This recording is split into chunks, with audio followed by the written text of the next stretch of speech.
ராகவ் கோவமாக கேட்குறாரு. எதுக்காக நீ இப்படி பண்ண? எதுக்காக ஏன் பக்கத்தில் வந்து ஏமாற்றிட்டு உட்கார்ற அப்படின்னு கேட்குறாரு. என்ன ராகவ் இப்படி கேட்குற? இப்படிலாம் நீ கேட்கவே கூடாது. நீ தான் உலகம், நான் வாழ்ந்துக்கிட்டு இருக்கேன். என்ன நீ வேண்டான்னு சொல்கிறியா அப்படின்னு சொல்கிறாங்க. நீ பண்ணது எல்லாமே ரொம்ப பெரிய தப்பு லாவண்யா அப்படின்னு ராகவ் சொல்கிறாரு. தப்புலாம் எதுவுமே இல்லை. நான் உன்னை அந்த அளவுக்கு லவ் பண்ணியிருக்கேன். நீ தான் என்னோட உலகம், நான் வாழ்ந்திருக்கேன். அதனால தான் எனக்கு ஒரு சான்ஸ் கிடச்சிது. மது பேசிகிட்டு இருந்தாங்க விமலை கல்யாணம் பண்ணணும்னு சொல்லிட்டு. அதனால தான் நான் அந்த சான்ஸை யூஸ் பண்ணிவிட்டு உன் பக்கத்தில் வந்து உட்காந்தேன் அப்படின்னு லாவண்யா சொல்கிறாங்க. நீ பண்ணுறது எல்லாமே எவ்வளோ பெரிய தப்பு தெரியுமா? உன்னெல்லாம் ஒரு ஃப்ரெண்டுன்னு நினச்சேன் பாரு அப்படின்னு ராகவ் சொல்கிறாரு. இங்கே பாரு ராகவ், என்னை நீ திட்டாத சரியா?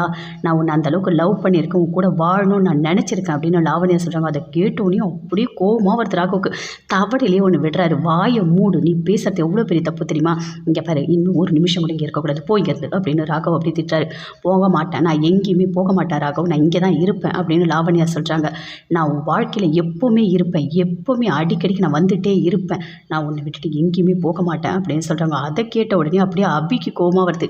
இங்கே பாருங்கள், நல்லா தெரிஞ்சுக்கங்க, கடவுள் நிறைய சோதிப்பார். ஆனால் கடைசி நேரத்தில் எங்கே எப்படி இருந்து வராருன்னே தெரியாது. ஆனால் கரெக்டான நேரத்தில் வந்து அப்படியே கை கொடுத்து காப்பாற்றிடுவார் தெரியுமா அப்படின்னு அபி சொல்கிறாங்க. அதை கேட்டோன்னே லாவண்யாவுக்கு இன்னும் கோபம் அதிகமாக வருது. ஏ அபி, என்ன ஜெயிச்சிட்டன்ற திமிரில் பேசிகிட்டு இருக்கியா நீ அப்படின்னு லாவண்யா அப்படியே கத்துறாங்க. எதுக்காக இப்படி கத்திட்டுருக்க? இங்கே பாரு, இதுக்கு மேலே நீங்கள் இருக்கக்கூடாது அப்படின்னு சொல்லிட்டு அப்படியே ராகவ் பயங்கரமாக திட்டுறாரு.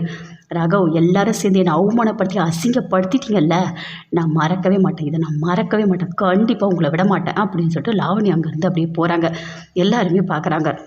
இங்கே பாருமா, இப்போ கல்யாணம் பண்ணிடலாமா அப்படின்னு சொல்லிட்டு கேட்குறாங்க. அப்படியே பார்க்குறாங்க மது. இல்லை, இப்போ எதுக்காக கல்யாணம் பண்ணணும்? நல்ல நாள் பார்த்து அப்புறம் பண்ணிக்கலாம் அப்படின்னு பாட்டி சொல்கிறாங்க. இதில் என்னம்மா இருக்குது? இது வந்து கோயில், இங்கே கல்யாணம் பண்ணால் நல்லது தான் அப்படின்னு சொல்லிட்டு அபியோட அத்தை சொல்கிறாங்க. உடனே விமல் சொல்கிறாரு, எனக்கு ரொம்ப சம்மதம், நான் மதுவை கல்யாணம் பண்ணிக்கிறதுக்காக நான் காத்துக்கிட்டு இருக்கேன். எந்த இடத்துல நீங்கள் தாலி கட்ட சொன்னாலும் நான் மதுவுக்கு தாலி கட்டுவேன் அப்படின்னு விமல் சொல்கிறாரு. சரி, நீங்கள் போய் உட்காருங்க அப்படின்னு மணமேடையில் சொல்கிறாங்க. 2 பேருமே போயிட்டு உட்காராங்க. உட்காந்துட்டோடனே ரொம்ப ரொம்ப சந்தோஷப்படுறாங்க. பயங்கரமாக சந்தோஷத்தோடு இருக்காங்க. தாலி கட்ட சொல்கிறாங்க. விமலும் தாலி கட்டுறாரு. தாலி கட்டினோடனே எல்லாருமே ஆசீர்வாதம் பண்ணுறாங்க. ஆசீர்வாதம் பண்ணிவிட்டு அப்படியே மது விமல் 2 பேருமே எழுந்து வராங்க. பாட்டியோட காலில் விழுந்து ஆசீர்வாதம் வாங்குறாங்க. நீ நல்லா இருப்பமா, உன் நல்ல மனசுக்கு நீ நல்லா இருப்ப, ரொம்ப நல்ல ஒரு வேலை பண்ணியிருக்க, எங்கள் ராகவுக்கு ஒரு நல்ல வாழ்க்கை கிடச்சிருக்கு அப்படின்னு சொல்லிட்டு பாட்டி ரொம்ப சந்தோஷமாக சொல்கிறாங்க. இங்கே பாருங்கள், இங்கே வாங்க அபி, இங்கே வாங்க அப்படின்னு சொல்லிட்டு 2 பேருமே கூப்பிடுறாங்க. கூப்பிட்டு மது சொல்கிறாங்க, நீங்கள் 2 பேரும் எப்போவுமே பிரியவே கூடாது, அந்த கடவுளை சேர்த்து வச்சுருக்காரு உங்களை, நீங்கள் என்றைக்குமே ஒத்துமையாக இருக்கணும் அப்படின்னு மது ராகவ் அபி 2 பேர் கையை அப்படியே சேர்த்து வைக்கிறாங்க. எல்லாருமே ரொம்ப சந்தோஷப்படுறாங்க. சரி, நாங்கள் போயிட்டு வரோம் அப்படின்னு சொல்லிட்டு அங்கேருந்து மது விமல் 2 பேருமே சேர்ந்து போகிறாங்க. எல்லாருமே சேர்ந்து வீட்டுக்கு வராங்க. வீட்டுக்கு வந்தோடனே ரொம்ப ரொம்ப சந்தோஷமாக இருக்காங்க. இருங்க, நான் போயிட்டு ஸ்வீட் கொண்டு வரேன் அப்படின்னு அனு போகிறாங்க. போயிட்டு ஸ்வீட் கொண்டு வராங்க. எல்லாருக்குமே லட்டு கொடுக்குறாங்க. எல்லாருமே வாங்கிக்கிறாங்க. என்ன அபி, இன்னும் கொஞ்சம் ஸ்வீட் எடுத்துக்கோ அப்படின்னு அனு சொல்கிறாங்க. அப்படியே அபி சிரிக்கிறாங்க. அதை பார்த்த உடனே சுந்தரிக்கும் முரளிக்கும் அப்படியே கடுப்பாக இருக்கும். அப்படியே கையில் லட்டை வச்சுட்டு பேசுகிறாங்க. பார்த்தீங்களா அத்தை, பார்த்தீங்களா இங்கே என்ன நடக்குதுன்னு? நாம் ஒரு பிளான் போட்டால் அது ஒரு பிளான் நடந்திருக்கு. அந்த லாவணியாவது கல்யாணம் பண்ணியிருக்கலாம், எதுவுமே இல்லாமல் போச்சு. இப்போ என்ன பண்ணுறதுன்னு தெரியல, பயங்கரமாக கோவமாக வருது அப்படின்னு சொல்லிட்டு அப்படியே டென்ஷனாக அப்படியே சாப்பிட்டுட்டு இருக்காங்க. எல்லாருமே பேசிகிட்டு இருக்காங்க. இங்கே பாருமா அபி, இப்போ தான் நல்லா ஒரு வேலையை நீ பண்ணியிருக்க. நீ வந்து ராகவை எந்த அளவுக்கு விரும்பியிருக்கன்ற விஷயம் எங்களுக்கு நல்லாவே தெரியுது. இந்த குடும்பத்தோட மானத்தை நீ காப்பாற்றணும்னு சொல்லிட்டு தனி ஒருத்தியாக இருந்து போராடி இருக்க இந்த வீட்டுக்காக அப்படின்னு சொல்லிட்டு பாட்டி சொல்கிறாங்க. உனக்கு இப்படி ஒரு உண்மை தெரிஞ்சதுனால தான் நீ உன் வாழ்க்கையை விட்டு கொடுக்கணும்னு நினச்சிருக்க.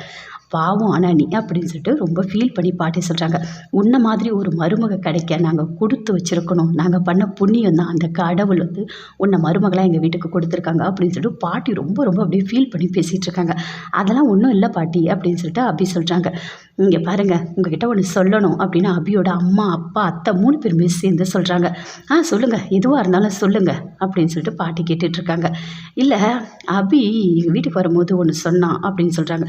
சொல்லுங்கள், நீங்கள் எதுவாக இருந்தாலும் சொல்லுங்கள் அப்படின்னு பாட்டி கேட்குறாங்க. இல்லை ஏதோ அக்ரிமெண்ட் 2 பேரும் போட்டிருக்காங்கன்னு சொன்னான் அப்படின்னு சொல்கிறாங்க. அக்ரிமெண்ட்டா? என்ன ராகவ், என்னது அக்ரிமெண்ட் அப்படின்னு சொல்லிட்டு கேட்குறாங்க. அதை கேட்ட உடனே ராகவ் அப்படி 2 பேருமே சேர்ந்து அப்படியே ஷாக் ஆகுறாங்க. ஐயோ இது வரை தெரிஞ்சிடுச்சா அப்படின்னு சொல்லிட்டு அப்படியே பார்க்குறாங்க. இருங்க வரேன் அப்படின்னு சொல்லிட்டு அங்கேருந்து அனு போகிறாங்க. போயிட்டு எல்லாமே தேடுறாங்க. தேடிட்டு அந்த அக்ரிமெண்ட் பேப்பரை கொண்டு வராங்க. அப்படியே அஞ்சலி வாங்குறாங்க. நானே படிக்கிறேன் அப்படின்னு சொல்லிட்டு அவங்க படிக்க ஸ்டார்ட் பண்ணுறாங்க. அப்போ அபி நினைக்கிறாங்க, ஐயோ இதில் எல்லாமே எழுதியிருக்கே, அஞ்சலி அக்காவுக்கு குழந்தை பிறந்த உடனே நான் வீட்டை விட்டு போயிடுவேன் அப்படின்னு சொல்லிட்டு நான் எழுதி கொடுத்த எல்லாமே இருக்கே அப்படின்னு சொல்லிட்டு ராகவ் பார்க்குறாரு. அபியும் பார்க்குறாரு. ஐயோ இதை எப்படி தடுக்கிறது அப்படின்னு சொல்லிட்டு அங்கேருந்து ராகவ் அப்படியே போகிறாரு. போயிட்டு அந்த அக்ரிமெண்ட் பேப்பரை அப்படியே அஞ்சலி அக்காட்டேருந்து வாங்குறாரு. வாங்கிட்டு தூள் தூளாக கிழிச்சு போடுறாரு. இங்கே பாருங்கள், இது எல்லாமே எனக்கு அபியை பிடிக்காதப்போ நான் போட்ட அக்ரிமெண்ட். இது எதுவுமே இப்போ உண்மை கிடையாது. எனக்கு அபியை ரொம்ப ரொம்ப பிடிக்கும். நான் அபி கூட மட்டும்தான் வாழ போகிறேன். தயவு செய்து இதெல்லாம் மறந்துடுங்க அப்படின்னு ராகவ் சொல்கிறார். எல்லாருமே பார்க்குறாங்க. பார்த்துட்டு ரொம்ப சந்தோஷப்படுறாங்க. இங்கே பாருங்க மாப்பிள்ளை, உங்களை மாதிரி ஒரு மாப்பிள்ளை கிடைக்க நாங்கள் கொடுத்து வச்சுருக்கோம். என் பொண்ணை நல்லபடியாக பார்த்துக்கங்க அப்படின்னு சொல்லிட்டு சிவராமன் சொல்கிறாரு. நான் நல்லா பார்த்துக்கிறேன் அப்படின்னு ராகவ் சொல்கிறாரு. விடுங்க, இதுக்கு மேலே என்ன இருக்குது, எல்லாமே நல்லதாக தான் நடக்கும் அப்படின்னு சொல்லிட்டு எல்லாருமே சேர்ந்து சந்தோஷப்படுறாங்க. இங்கே பாரு அபி, நீ இனிமேல் இந்த மாதிரி வேலைலாம் எதுவுமே வச்சுக்காத. உன்னோட வாழ்க்கை அந்த கடவுள் உனக்கு திருப்பி கொடுத்துருக்காரு. அதை நல்லபடியாக பார்த்துக்கோ, புரியுதா அப்படின்னு சொல்லிட்டு அவங்க அத்தை சொல்கிறாங்க. சரிங்க நாங்கள் போயிட்டு வரோம் அப்படின்னு சொல்லிட்டு அங்கேருந்து கிளம்புறாங்க. இருங்க அதுக்குள்ளே என்ன அவசரம், 2 நாள் இருந்துட்டு போங்க அப்படின்னு பாட்டி சொல்கிறாங்க. இல்லை இதுக்கும் மேலே இங்கே இருக்க முடியாது, அங்கே போட்ட வேலை எல்லாமே அப்படியே இருக்குது அப்படின்னு சொல்லிட்டு அபியோட அம்மா சொல்கிறாங்க. அபி வந்து அப்படியே ஹக் பண்ணிக்கிறாங்க. அணுவும் ஹக் பண்ணிக்கிறாங்க. இங்கே பாருமா நல்லா இரு சரியா அப்படின்னு சொல்லிட்டு அங்கேருந்து அவங்க கிளம்புறாங்க. நீங்கள்லாம் போய்ட்டு ரெஸ்ட் எடுங்க அப்படின்னு சொல்லிட்டு பாட்டி சொல்கிறாங்க. எல்லாருமே சேர்ந்து உள்ளே போகிறாங்க. உள்ளே போகும்போது அப்படியே அணு வந்து சமையல் ரூமில் இருக்காங்க. அப்படியே அபி பின்னாடியே போகிறாங்க. போயிட்டு அப்படியே பார்க்குறாங்க. ஆனால் அணு கண்டுக்கவே இல்லை. அவங்க பஜ்ஜி சுட்டுட்டே இருக்காங்க. என்ன அணு, இன்னும் என் மேலே இருக்க கோவம் உனக்கு போகலையா அப்படின்னு அபி கேட்குறாங்க. அது எப்படி அபி போகும், உன்னோட வாழ்க்கையை நீ விட்டு கொடுக்கணும்னு நினச்சிட்டா எப்படி அந்த கோவம் போகும் அப்படின்னு அணு சொல்கிறாங்க. இங்கே பாரு, தயவு செய்து என்னை புரிஞ்சுக்கோ, ஏதோ ஒரு சூழ்நிலை நான் இப்படி பண்ணிட்டேன் அப்படின்னு அபி சொல்கிறாங்க. ஆமாம், எனக்கு பஜ்ஜி சுட்டு தரியா அப்படின்னு கேட்குறாங்க. பஜ்ஜா அதெல்லாம் என்னால் செய்ய முடியாது அப்படின்னு அணு சொல்கிறாங்க. இங்கே பாரு அணு, நல்லா காரமாக 4 மிளகா பஜ்ஜி போட்டு கொடு, அப்போ தான் நம்ம மைண்டில் இருக்க அந்த டிப்ரெஷன் எல்லாமே போயிடும் அப்படின்னு சொல்கிறாங்க. அப்படியே பார்க்குறாங்க அணு. 2 பேருமே சேர்ந்து ரொம்ப சந்தோஷமாக பேசிக்கிறாங்க. இங்கே பாரு அபி, இனிமேல் இந்த மாதிரிலாம் பண்ணக்கூடாது. உனக்கு ஒன்று தெரியுமா, அங்கே மகளிர் எல்லாருமே வந்தாங்கல்ல, அது எல்லாத்துக்குமே காரணமே நாங்கள் தான் உங்களை வர சொன்னோம் அப்படின்னு அணு சொல்கிறாங்க. ஓ, இவ்வளோ பெரிய விஷயம்லாம் பண்ணியிருக்கீங்களா அப்படின்னு சொல்லிட்டு அபி கேட்குறாங்க. ஆமாம், பின்ன நீ பண்ணுறது எல்லாமே தப்பு, உன்னோட வாழ்க்கை எப்படியாவது போகட்டும்னு நாங்கள் விட முடியுமா, அதனால தான் நாங்கள் இப்படிலாம் பண்ணோம் அப்படின்னு அனு சொல்கிறாங்க. அதை கேட்டு அபி ரொம்ப சந்தோஷப்படுறாங்க. 2 பேருமே சேர்ந்து ரொம்ப சந்தோஷமாக பேசிகிட்டு இருக்காங்க. அப்படியே அபி உள்ளே போகிறாங்க. அப்படியே பார்க்குறாரு முரளி. பார்த்தீங்களா அத்தை, பார்த்தீங்களா, வயிறு எரியுது, அப்படியே வயிற்றில் நெருப்பை கொட்டினா மாதிரி இருக்குது. எவ்வளோ சந்தோஷமாக 2 பேரும் சேர்ந்து பேசிக்கிறாங்க. நாம் மட்டும்தான் ஒன்றுமே இல்லாமல் இருக்கோம் அப்படின்னு சொல்லிட்டு முரளி அப்படியே கத்துறாரு. இங்கே பாரு, அவங்கள மலை உச்சிக்கு கொண்டு போய் நிறுத்தினா கூட அவங்க எப்படியாவது தப்பிச்சிருவாங்க அப்படின்னு சுந்தரி சொல்கிறாங்க. நாமளும் எவ்வளோ வேலை பார்த்துட்ருக்கோம், ஆனால் கடைசியில் நாம் தான் தோற்று போய் மொக்க வாங்கிட்டுருக்கோம். அவங்க நல்லா தான் இருக்காங்க, கடைசி நேரத்துலையாவது அவங்களுக்கு நல்லது நடக்குது அப்படின்னு சுந்தரி சொல்கிறாங்க. எனக்கு ஒன்றுமே புரியல அத்தை, அவன் எதுக்கு அபி கழுத்தில் கட்டின தாலிக்கு அவ்வளோ ஒரு முக்கியத்துவம் கொடுக்குறான். அவன் பேசும்போது பார்த்தீங்களா, தாலிக்கு அவ்வளோ ஒரு இம்பார்ட்டன்ஸு. அபி அதை தான் அவன் விட்டு கொடுக்காம பேசுகிறான் அத்தை. எனக்கு ஒன்றுமே புரியல. இவங்க 2 பேரும் பிரிக்கணும்னு நான் நினச்சேன், ஆனால் இவங்க 2 பேர் மனசுக்குள்ளே ஒருத்தரை விட்டு கொடுக்காம இருக்காங்க அத்தை அப்படின்னு சொல்லிட்டு அப்படியே முரளி கடுப்பாகிறாரு. இங்கே பாரு, நீ இதையே யோசித்து டென்ஷன் ஆகாத, புரியுதா, நடக்கிறது நடக்குது, அவ்வளோதான். நாம் முடிஞ்ச அளவுக்கு என்ன பண்ணணும்னு யோசிக்கலாம் அப்படின்னு சுந்தரி சொல்கிறாங்க.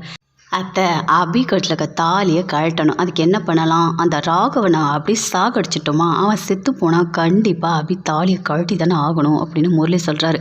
இங்கே பாரு, நீ சொல்கிறதெல்லாம் கரெக்டாக தான் இருக்குது, கொஞ்சம் நேரம் நான் கொஞ்சம் போட்டோம், அதுக்கப்புறம் பார்த்துக்கலாம் சரியா, அந்த ராகவனை போட்டு தள்ளுறையில் ஏதாவது ஒன்று பண்ணிட்டு போ அப்படின்னு சொல்லிட்டு அங்கேருந்து அப்படியே சுந்தரி போகிறாங்க. போகும்போது யோசிக்கிறாங்க, நீ அந்த ராகவை போட்டு தள்ளு, அதுக்கப்புறம் நீ ஜெயிலுக்கு போ, அதுக்கப்புறம் நான் சந்தோஷமாக இருப்பேன் அப்படின்னு சொல்லிட்டு சுந்தரி மனசுக்குள்ளேயே நினச்சிட்டு அங்கேருந்து போகிறாங்க.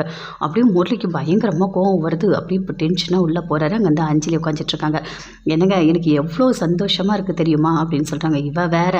இவ ஏன்னா என் டென்ஷனை இன்னும் அதிகமாக்கி எனக்கு அப்படியே மூளையை வெடிக்கிற அளவுக்கு பண்ணிவிடுவா. இவ பேசுகிறத கேட்கும் போதே அப்படியே வயிறு எரியுது. நானே இவ்வளோ பிரச்சனை நடந்திருக்குன்னு டென்ஷனில் இருக்கேன், இவ சந்தோஷமாக இருக்கலாம், அதை வேற என்கிட்ட வர சொல்லி என்னை வெறுப்பேற்றுறா கத்திட்டுருக்கா அப்படின்னு சொல்லிட்டு அப்படியே முரளி டென்ஷனாக இருக்காரு. என்னங்க ஒரு மாதிரி இருக்கீங்க, நான் சொல்கிறது எதையுமே நீங்கள் கேட்கல அப்படின்னு அஞ்சலி சொல்கிறாங்க. அதெல்லாம் ஒன்றும் இல்லை அஞ்சலி, எனக்கு கொஞ்சம் தலை வலிக்குது, வேறு ஒன்றும் இல்லை அப்படின்னு சொல்கிறாரு. சரிங்க நீங்கள் போய் ரெஸ்ட் எடுங்க அப்படின்னு சொல்லிட்டு அஞ்சலி சொல்கிறாங்க. அப்பா இவகிட்டேருந்து தப்பிச்சோம் அப்படின்னு சொல்லிட்டு அங்கேருந்து முரளி போகிறாரு. அபி எப்பவும் போல் ஆஃபீஸ் போகிறாங்க. பாட்டி கேட்குறாங்க, நீ சாப்பிட்டு போமா அப்படின்னு சொல்லிட்டு. இல்லை பாட்டி, எனக்கு கொஞ்சம் காலைல நிறைய டெலிவரி வேலை இருக்குது, நான் போகிற வழியில் சாப்பிட்டுக்கிறேன் அப்படின்னு சொல்லிட்டு அபி அங்கேருந்து போகிறாங்க. ராகவ் 2 பேருமே சேர்ந்து ஆஃபீஸ்க்கு போகிறாங்க. ஆஃபீஸ்க்கு போனோடனே எல்லாமே எடுத்து பார்க்குறாங்க. எவ்வளோ இருக்குது, காட்டனில் எவ்வளோ இருக்குது, எவ்வளோ ட்ரெஸ் இருக்குது, எல்லாமே ஒன்று ஒன்றா எடுத்து அப்படியே பார்த்துட்ருக்காங்க. அப்படியே மேலே ஒரு காட்டன் இருக்குது. ஐயோ இதை எப்படியாவது எடுக்கணுமே அப்படின்னு சொல்லிட்டு அந்த ட்ரெஸ் அப்படியே எக்கி எடுக்கிறாங்க. அப்படியே எட்டவே இல்லை. அப்படியே எடுக்கும் போது அந்த பாக்ஸை அபி மேலேயே அதில் இருக்க துணி எல்லாமே மேலே அப்படியே விழுந்துடுது. ராகவ் சத்தம் கேட்டு ஓடி வராரு. என்ன இது சத்தமாக இருக்குது அப்படின்னு சொல்லிட்டு வந்து பார்த்தா ஒன்றுமே தெரியல. துணிக்குள்ளே அப்படியே கீழே படுத்துட்ருக்காங்க. அப்படியே பார்க்குறாரு. பார்த்துட்டு அந்த துணியை அப்படியே எடுக்கிறாரு. எடுத்தா அபி கழுத்தில் துணியெல்லாம் விழுந்து அப்படியே பார்க்குறாங்க. பார்த்தோடனே ராகவ் விடவே இல்லை, அப்படி சிரிக்கிறாரு. சிரிச்சுக்கிட்டே இருக்காரு. என்னங்க இப்படி சிரிச்சிட்ருக்கீங்க அப்படின்னு அபி கேட்குறாங்க. இல்லை எதுக்காக இந்த ரூமுக்கு வந்த, ஏன் இப்படி வந்து கீழே விழுந்து கிடக்கிற அப்படின்னு ராகவ் கேட்குறாரு. அதுவா ஒன்றும் இல்லை, எவ்வளோ ட்ரெஸ் இருக்குது, அந்த எல்லாமே கணக்கு எடுத்துகிட்டு இருந்தேன், அப்படியே கொஞ்சம் மேலே பாக்ஸ் இருந்தது, அதான் நான் எடுத்தேன், தெரியாமல் கீழே விழுந்துட்டேன் அப்படின்னு அபி சொல்கிறாங்க. அதை பார்த்து ராகவ் சிரிக்கிறத நிறுத்தவே இல்லை. இங்கே பாருங்கள், நானே விழுந்து கிடக்கிறேன், நீங்கள் சிரிச்சிட்ருக்கீங்க அப்படின்னு சொல்லிட்டு அபி சொல்கிறாங்க. கொஞ்சம் கையை கொடுத்து தூக்குங்க அப்படின்னு சொல்கிறாங்க. அதே மாதிரி ராகவ் அப்படியே தூக்குறாரு. தூக்கும் போது அப்படியே மறுபடியும் தடுக்கி ராகவ் மேலே அப்படியே விழுறாங்க. கீழே விழுந்துட்டோன்னே 2 பேருமே சேர்ந்து அப்படியே பார்த்துக்கிட்டே இருக்காங்க. பார்த்துக்கிட்டே இருக்கும்போது என்னங்க எழுந்துருங்க அப்படின்னு சொல்லிட்டு அபி சொல்கிறாங்க. இங்கே பாரு அபி, நல்லா பாரு, என் மேலே தான் நீ படுத்துட்ருக்க, எழுந்துரு அப்படின்னு சொல்கிறாரு ராகவ். அப்படியே சுற்றி பார்க்குறாங்க. ஐயோ அப்படின்னு சொல்லிட்டு அப்படியே எழுந்துக்கிறாங்க. இல்லைங்க, நீங்கள் என் கையை பிடிச்சி தூக்குனீங்கல்ல, அப்போ தெரியாமல் நான் வந்துட்டு உங்கள் மேலே விழுந்துட்டேன், வேறு ஒன்றும் இல்லை அப்படின்னு அபி சொல்கிறாங்க. அதெல்லாம் ஒன்றும் இல்லை அபி, ஒன்றும் பிரச்சனை இல்லை அப்படின்னு சொல்லிட்டு ராகவ் பயங்கரமாக அப்படியே சிரிச்சிட்டே இருக்காரு. என்ன நீங்கள் இன்னும் கூட சிரிக்கிறத நிறுத்தவே மாட்டீங்க அப்படின்னு அபி சொல்கிறாங்க. இல்லை அபி, அதெல்லாம் ஒன்றும் இல்லை அப்படின்னு சொல்லிட்டு சிரிச்சிட்டே இருக்காரு. இங்கே பாருங்கள், நான் தெரியாமல் தானே விழுந்துட்டேன், அதுக்காக இப்படி தான் சிரிப்பாங்களா அப்படின்னு சொல்லிட்டு அபி சொல்கிறாங்க. இங்கே பாரு அபி, நீன்னு இல்லை, யார் விழுந்தாலும் எல்லாருக்குமே சிரிப்பு தான் வரும், அதெல்லாம் அடக்கவே முடியாது அப்படின்னு ராகவ் சொல்கிறாரு. இங்கே பாருங்கள், என்ன ரொம்ப பண்ணுறீங்க அப்படின்னு சொல்லிட்டு அபி சொல்லிகிட்ருக்காங்க. அங்கே வேலை செய்கிறவங்க வராங்க. வந்துட்டு அப்படி பார்க்குறாங்க. என்ன அபி, என்ன இது துணியெல்லாம் கொட்டி கிடக்கு அப்படின்னு சொல்லிட்டு. ஐயோ அதுவாக்கா, ஒன்றும் இல்லை, நான் இந்த காட்டன் எடுத்தேன், அப்படி தெரியாமல் கீழே விழுந்துடுச்சு அப்படின்னு சொல்கிறாங்க. சரி அபி அப்படின்னு சொல்லிட்டு அப்படியே பார்க்குறாங்க. அபி அப்படியே வெக்கப்பட்டு சிரிக்கிறாங்க. ஐயோ தப்பான நேரத்தில் நான் வந்துட்டணும் அப்படின்னு சொல்கிறாங்க அந்த அக்கா. ஐயோ அக்கா, அதெல்லாம் ஒன்றும் இல்லை, நான் கீழே விழுந்துட்டேன், அவர் என்னை தூக்கி விட்டார், அவ்வளோதான், வேறு ஒன்றும் இல்லை அப்படின்னு அபி சொல்கிறாங்க. சரி அபி, சரி, நான் கொஞ்ச நேரம் கழித்து வரேன் அப்படின்னு சொல்லிட்டு அந்த அக்கா அங்கேருந்து போகிறாங்க. என்ன இவங்க இப்படி பண்ணிட்டு போகிறாங்க அப்படின்னு அபி சொல்கிறாங்க. அவங்க கரெக்டாக தான் சொல்கிறாங்க அப்படின்னு சொல்லிட்டு ராகவ் சொல்லிட்டு அப்படி வெக்கப்படுறாரு. சரி வா, 2 பேரும் சேர்ந்து எல்லாத்தையும் எடுத்து வைக்கலாம் அப்படின்னு சொல்கிறாரு. இங்கே பாருங்கள், நானே எடுத்து வச்சுக்கிறேன், நீங்கள் போங்க, உங்களுக்கு நிறைய வேலை இருக்கும் அப்படின்னு அபி சொல்கிறாங்க. என்ன அபி இப்படி பேசிட்டு, நீ உனக்கு ஹெல்ப் பண்ணுறத விட எனக்கு என்ன வேலை இருக்க போகுது அப்படின்னு ராகவ் சொல்கிறாரு. என்ன நீங்கள் இந்த மாதிரிலாம் பேசவே மாட்டீங்களே, ரொம்ப ஓவராக பேசுகிறீங்க அப்படின்னு அபி சொல்கிறாங்க. அதெல்லாம் ஒன்றும் இல்லை அபி, நீ எல்லா ட்ரெஸ்ஸும் எடு, நான் உனக்கு ஹெல்ப் பண்ணுறேன் அப்படின்னு ராகவ் ஹெல்ப் பண்ணிகிட்ருக்காரு. அபி ராகவ் 2 பேருமே சேர்ந்து பயங்கரமாக ரொமான்ஸ் பண்ணிகிட்ருக்காங்க. அப்போ ட்ரெஸ்ஸெல்லாம் எடுத்து வைக்கிறாங்க. எடுத்து வைக்கும்போது ஒரே ஒரு ட்ரெஸ்ஸு அழகாக இருக்காது, அப்படியே அபிக்கு போடுறாரு. இங்கே பாரு அபி, இந்த சாரீ உனக்கு சூப்பராக இருக்குது அப்படின்னு சொல்கிறாரு. உண்மையாவா? ஆமாம், நல்லா தான் இருக்குது, நல்லா இருக்குது, உன்னோட கலருக்கு இந்த சாரீ சூப்பராக இருக்குது அப்படின்னு ராகவ் சொல்கிறாரு. அதே மாதிரி அபி அப்படியே பார்க்குறாங்க. ஆமாம், இந்த சாரீ பார்த்தாலே நல்லா தான் இருக்குது அப்படின்னு சொல்கிறாங்க. இங்கே பாரு, இதே மாதிரி ஒரு சாரீ நான் உனக்கு எடுத்து கொடுக்குறேன், நீ போட்டுக்கோ, உனக்கு நல்லா இருக்கும் அப்படின்னு ராகவ் சொல்கிறாரு. நீங்களா எனக்கா சாரீ எடுத்து கொடுக்க போகிறீங்களா? அதெல்லாம் வேணாம், நான் இந்த சாரியை கட்டிக்கிறேன் அப்படின்னு அபி சொல்கிறாங்க. என்ன அபி இப்படி பேசிட்ட, எப்போ பார்த்தாலும் என்னை நீ வில்லனாவே நினைக்கிற, எப்போ பார்த்தாலும் என்னை நீ வந்து திட்டிகிட்டே இருக்க அப்படின்னு ராகவ் சொல்கிறாரு. பின்ன திட்டாமல் என்ன பண்ணுவாங்க, நீங்கள் பேசுறதுலாம் நல்லாவா இருக்குது அப்படின்னு சொல்லிட்டு அபி சொல்கிறாங்க. என்ன அபி இப்படி சொல்லிட்ட, நீ என் பொண்டாட்டிக்கு நான் புடவை எடுத்து கொடுக்கூடாதா அப்படின்னு கேட்குறாரு. ஐயோ ரொம்ப தான் உங்களுக்கு அக்கறை, ஆனால் நீங்கள் இந்த மாதிரிலாம் இருந்ததே இல்லையே, எல்லாமே உல்ட்டாவாக இருக்கே அப்படின்னு சொல்லிட்டு அபி அப்படி சந்தேகப்படுறாங்க. அபி சந்தேகம்லாம் நீ படாத அபி, பாட்டி என்ன சொன்னாங்க ஞாபகப்படுத்தி பாரு அப்படின்னு ராகவ் சொல்கிறாரு. என்ன சொன்னாங்க? ஆமாம், அபி நல்லா பார்த்துக்கணுன்னு சொன்னாங்க. ஆமாம் அப்படி தான் சொன்னாங்க அப்படின்னு சொல்லிட்டு அபி சொல்கிறாங்க. பார்த்தல்ல, பாட்டி சொன்ன மாதிரி உன்னை நான் நல்லா பார்த்துக்கணும். உன் மனசுக்கு பிடிச்ச மாதிரி ஒரு விஷயத்தையும் நான் பார்த்து பண்ண போகிறேன் அப்படின்னு ராகவ் சொல்கிறாரு. அதை கேட்டோன்னே அபி சொல்கிறாங்க, ஆமாம் இது வரைக்கும் படாத கஷ்டம் படுத்திட்டாரு, இனிமே ஒரு நல்லா நம்மளை பார்த்துப்பாரான் அப்படின்னு சொல்லிட்டு அப்படியே மைண்ட் வாய்ஸில் பேசிகிட்டு இருக்காங்க. என்ன அபி மைண்ட் வாய்ஸில் ஏதோ ஒன்று யோசிச்சுட்ருக்க அப்படின்னு ராகவ் கேட்குறாரு. ஐயோ என்னங்க நான் அதெல்லாம் ஒன்றும் இல்லை, நீங்கள் வாங்கி கொடுங்க ஒன்றும் பிரச்சனை இல்லை அப்படின்னு சொல்லிட்டு அபி சொல்கிறாங்க. சரிப்பா எல்லாத்தையும் எடுத்து வைக்கலாம், எல்லாத்தையும் எடுத்து வச்சுட்டு அங்கேருந்து அப்படியே போகிறாங்க. போனோடனே அங்கே இருக்க அந்த அக்காலாம் கேட்குறாங்க, என்ன அபி நிறைய எல்லாத்தையும் எடுத்து வச்சிட்டியா அப்படின்னு சொல்லிட்டு. எல்லாத்தையும் எடுத்து வச்சிட்டோம்க்கா, அவர் தான் ஹெல்ப் பண்ணார் அப்படின்னு அபி சொல்கிறாங்க. இப்போ தான் அபி எனக்கு மனசுக்கு நிறைவாக இருக்குது, எவ்வளோ சந்தோஷமாக இருக்குது தெரியுமா. நீ ராகவை விட்டு கொடுக்கணும், மதுவுக்கு கல்யாணம் பண்ணி வைக்கணும், இதெல்லாம் நீ சொல்லும் போது எங்களுக்கு எப்படி இருந்தது தெரியுமா. அபியோட வாழ்க்கை ஒன்றுமே இல்லாமல் போக போகுதுன்னு சொல்லிட்டு இப்போ தான் எங்களுக்கு மனசுக்கு அப்படி நிறைவாக இருக்குது, அவ்வளோ சந்தோஷமாக இருக்கும். அபி உன்னோட நல்ல மனசுக்கு அந்த கடவுள் உன் கூடவே இருக்கார், நல்ல ஒரு புருஷனும் கொடுத்துருக்காரு, இந்த வாழ்க்கையை நீ நல்லபடியாக வாழணும், அதை நாங்கள் பார்க்கணும் அப்படின்னு சொல்கிறாங்க அந்த அக்காலாம். நீங்கள் மனசில் என்ன நினச்சாலும் அதுவே நடக்கும்க்கா, என்னை சுற்றி நல்லவங்க எல்லாருமே இருக்கீங்க, அதனால் எனக்கு நல்லது தான் நடக்கும் அப்படின்னு அபி சொல்கிறாங்க. சரி வாங்கக்கா போய் சாப்பிட்லாம் அப்படின்னு சொல்லிட்டு எல்லாருமே சேர்ந்து போகிறாங்க. அப்போ அபி போய்ட்டு ராகவ் கிட்டே கேட்குறாங்க, ராகவ் சாப்பிட வரீங்களா அப்படின்னு சொல்லிட்டு. சாப்பாடை நான் கொண்டு வரலையே அப்படின்னு ராகவ் சொல்கிறாரு. அதெல்லாம் நான் கொண்டு வந்துட்டேன், வாங்க சாப்பிட்லாம் அப்படின்னு சொல்லிட்டு கூட்டிகிட்டு போகிறாங்க. 2 பேருமே சேர்ந்து சாப்பிட்றாங்க, பிடிச்ச எல்லா விஷயத்தையும் வைக்கிறாங்க. என்ன அப்படி சமையல் எப்படி பண்ணியிருக்க, எனக்கு பிடிச்ச எல்லா ஐட்டமும் இதில் இருக்குது, நீ என் கூட தான் வந்த, எப்படி காலையில் இவ்வளோ சீக்கிரமாக எழுந்து இதெல்லாம் ரெடி பண்ண அப்படின்னு ராகவ் கேட்குறாரு. என்னங்க இப்படி சொல்லிட்டீங்க, பாட்டி என்ன சொன்னாங்க, உங்களை நல்லா பார்த்துக்க சொன்னாங்க, அதனால தான் உங்களுக்கு பிடிச்ச எல்லா ஐட்டமும் நான் காலையிலே எழுந்து சமைச்சு வச்சுட்டேன் அப்படின்னு சொல்லிட்டு அப்படி சொல்கிறாங்க. சரி அப்படி எடுத்து வை அப்படின்னு ராகவ் சொல்கிறார். 2 பேருமே சேர்ந்து உட்காந்துட்டு சாப்பிட்றாங்க. சாப்பிடும்போது என்ன அப்படி இவ்வளோ டேஸ்ட்டாக இருக்குது, எல்லாமே ரொம்ப டேஸ்ட்டாக பண்ணியிருக்கேன் அப்படின்னு ராகவ் சொல்கிறாரு. ஆமாங்க நான் பேசிக்காகவே நல்லா சமைப்பேன் அப்படின்னு அபி சொல்கிறாங்க. சரி வை அப்பா புருஷனை எப்படிலாம் கவனிக்கிற அப்படின்னு ராகவ் சொல்கிறாரு. என்ன புருஷன் சொல்கிறீங்க அப்படின்னு அபி சொல்கிறாங்க. வேறு என்ன சொல்லுவாங்க அபி அப்படின்னு ராகவ் கேட்குறாரு. சரி நீங்கள் சாப்பிடுங்க, நல்லா சாப்பிடுங்க, இது நல்லாயிருக்கும் அது நல்லாயிருக்கும்னு சொல்லிட்டு எல்லாமே வைக்கிறாங்க. அதே மாதிரி ராகவ் சாப்பிட்றாரு. அபி இது வரைக்கும் சாப்பிட்டதெல்லாம் சாப்பாடே இல்லை, இன்றைக்கி நீ சாப்பாடு போட்ட பாரு சூப்பராக இருந்தது, அவ்வளோ நல்லா சாப்பிட்ட ஒரு சாட்டிஸ்ஃபேக்ஷன் எனக்கு கிடச்சிது, இனிமேல் டெய்லி இப்படியே பண்ணு அப்படின்னு ராகவ் சொல்கிறாரு. டெய்லியா அப்படின்னு அபி கேட்குறாங்க. ஏன் அபி பண்ண மாட்டியா அப்படின்னு ராகவ் கேட்குறாரு. கண்டிப்பாக உங்களுக்காக நான் பண்ணுறேன், சீக்கிரமாகவே எழுந்து நான் சமைக்கிறேன் அப்படின்னு சொல்லிட்டு அபி சொல்கிறாங்க. வேண்டாம் நீ எனக்காக ரொம்பலாம் கஷ்டப்பட வேண்டாம், உன்னால் எப்போ முடியுமோ அப்போ பண்ணி கொடு அப்படின்னு ராகவ் சொல்கிறாரு. 2 பேருமே சேர்ந்து ரொம்ப சந்தோஷமாக சாப்பிட்றாங்க. அபி சொல்கிறாங்க, எனக்கு வேலை இருக்குது நான் கிளம்புறேன் அப்படின்னு சொல்லிட்டு. இங்கே பாரு எனக்கும் வேலை முடிஞ்சிடுச்சு, நான் உன்னை வீட்டுக்கு கூட்டிகிட்டு போய் நானே ட்ராப் பண்ணுறேன், வா போகலாம் அப்படின்னு ராகவ் சொல்கிறாரு. பரவாயில்லைங்க நீங்கள் பொறுமையாக வாங்க அப்படின்னு அபி சொல்கிறாங்க. அதெல்லாம் ஒன்றும் இல்லை அபி, எனக்கு முடிஞ்சிடுச்சு போகலாம் அப்படின்னு சொல்லிட்டு 2 பேருமே சேர்ந்து போகிறாங்க. போகும்போது வர வழியில் அந்த சிக்னலில் நிற்கும் போது பூ வேணுமா, பூ வாங்கிக்கோங்க அப்படின்னு சொல்லிட்டு ஒருத்தவங்க கேட்குறாங்க. அப்படியே பார்க்குறாரு ராகவ், அபியும் அப்படியே பார்க்குறாங்க. என்னங்க புருஷன் முன்னாடி தானே 2 பேரும், தலையில் அவங்களுக்கு பூவே இல்லை, நிறைய மல்லிகைப்பூ வாங்கி கொடுங்க, அதுதான் ரொம்ப சந்தோஷம். ஒரு பொண்ணுக்கு எவ்வளோ பணம் இருந்தாலும் எவ்வளோ காசு இருந்தாலும் ஒரு முழு பூ வாங்கி கொடுத்தா அவங்க மனசு அவ்வளோ சந்தோஷப்படும் அப்படின்னு சொல்கிறாங்க அந்த பூக்காரமாக. சரி கொடுங்க பூ கொடுங்க அப்படின்னு ராகவ் வாங்குறாரு. வாங்கிட்டு இந்தாங்க நிறைய இருக்குது அப்படின்னு சொல்லிட்டு கொடுக்குறாங்க. வாங்கிட்டு பணம் கொடுக்குறாரு. இந்தாங்க மீதி பணம் தரேன் அப்படின்னு சொல்கிறாங்க. வேணாம் மீதி பணம் நீங்களே வச்சுக்கோங்க அப்படின்னு சொல்லிட்டு ராகவ் சொல்கிறாரு. நீ நல்லா இருப்பப்பா அப்படின்னு சொல்லிட்டு அந்த பூக்காரமாக அங்கேருந்து அப்படியே போகிறாங்க. இந்த அபி இதை வச்சுக்கோ அப்படின்னு சொல்லிட்டு கொடுக்குறாரு.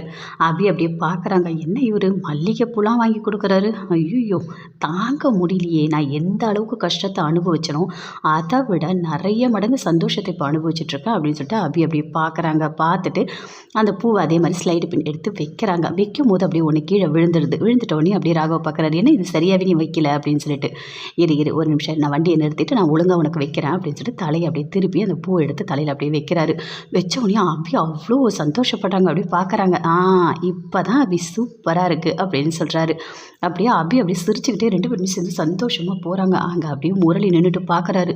என்ன இவங்க 2 பேரும் ஆஃபீஸ் போனாங்க, இவ்வளோ சந்தோஷமாக வராங்க, என்ன நடந்ததுன்னு தெரியலையே அப்படின்னு சொல்லிட்டு முரளி அப்படியே கடுப்பாக அப்படி நின்றுட்டு இருக்காரு. எல்லாருமே வீட்டில் இருக்காங்க. பாட்டி, அஞ்சலி, அனு எல்லாருமே ஹாலில் உட்காந்துட்ருக்காங்க.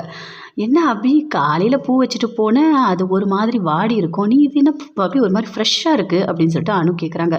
அப்படியே அபி வெக்கப்பட்டு சிரிக்கிறாங்க. அப்படியே பாட்டி, அஞ்சலி எல்லாருமே பார்க்குறாங்க. பார்த்தோன்னே என்ன அபி நீ வெக்கப்பட்டு சிரிக்கிற அப்படின்னு சொல்லிட்டு அப்படி எல்லாருமே சேர்ந்து கிண்டல் பண்ணுறாங்க. அப்படியே ராகவும் அப்படி பார்க்குறாரு. நீங்கள் தான் வாங்கி கொடுத்தீங்களா அப்படின்னு அனு கேட்குறாங்க. ராகவும் அப்படியே பார்க்குறாரு. இல்லை ஒரு பூக்காரமாக வாங்கிக்க சொன்னாங்க. அதனால தான் அபிக்கு நான் வாங்கி கொடுத்தேன் அப்படின்னு ராகவ் சொல்கிறாரு. சொல்லிட்டு அங்கேருந்து அப்படியே உள்ளே போகிறாரு. ஓ! Super super. ராகவ் இந்த அளவுக்கு மாறி இருக்கா, நான் நினச்சி கூட பார்க்கவே இல்லை அப்படின்னு சொல்லிட்டு அஞ்சலி பயங்கரமாக சந்தோஷப்படுறாங்க. பாட்டியும் சொல்கிறாங்க, அபி இனிமே எல்லாமே நல்லதாக தான் நடக்கும் அப்படின்னு பாட்டி சொல்கிறாங்க. அப்படியே சிரிச்சுக்கிட்டே அங்கேருந்து அபி போகிறாங்க. ஐயோ ஐயோ ஐயோ ஐயோ, மல்லிகைப்பூ வாங்கி கொடுத்துருக்கானா, மல்லிகைப்பூ இவனை சீக்கிரமாக போட்டு தள்ளணும், இவன் ரொம்ப நாள் உயிரோடவே இருக்கக்கூடாது, இவனை விட்டோன்னு வச்சுக்கோ இதுக்கும் மேலே நல்லதே கிடையாது அப்படின்னு சொல்லிட்டு அப்படியே பயங்கரமாக அப்படி மாதிரி டென்ஷன் அப்படி யோசிச்சுட்டு இருக்காங்க. அது அப்படி சுந்தரி இதெல்லாம் பார்க்குறாங்க. பார்த்தோன்னே மனசுக்குள்ளே யோசிக்கிறாங்க, ஐயோ கடவுளே, இவனுக்கு அபிக்கிட்ட பேசினாலே பிடிக்காது, அதுவும் மல்லிகைப்பூலாம் வாங்கி கொடுத்து சந்தோஷமாக வேற போகிறாங்க, எப்படி தாங்க போகிறானோ தெரியலையே, என்கிட்ட வேற வந்து பேசி என்ன வேற சாகடிப்பானே, நான் ஏதாவது பேசிட்டேன் என் கழுத்தை வேற பிடிப்பான் அப்படின்னு சொல்லிட்டு அப்படி மைண்ட் வாய்ஸில் சுந்தரி பேசிகிட்டு இருக்காங்க.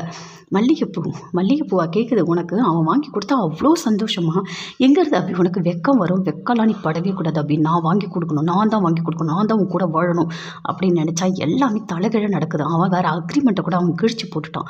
எல்லாமே உனக்கு சாதகமாக நடக்குதா அபி, நீ ரொம்ப சந்தோஷமாக இருக்கியா, விடமாட்டேன், ஏதாவது ஒன்று உடனே பண்ணணும், ஏதாவது ஒன்று பண்ணி தான் ஆகணும் அப்படின்னு சொல்லிட்டு அப்படியே பைத்தியக்கார மாதிரி அப்படியே யோசிச்சுட்டு இருக்காரு மைண்ட் வாய்ஸில். அபி நீ இந்த அளவுக்கு சந்தோஷப்படக்கூடாது.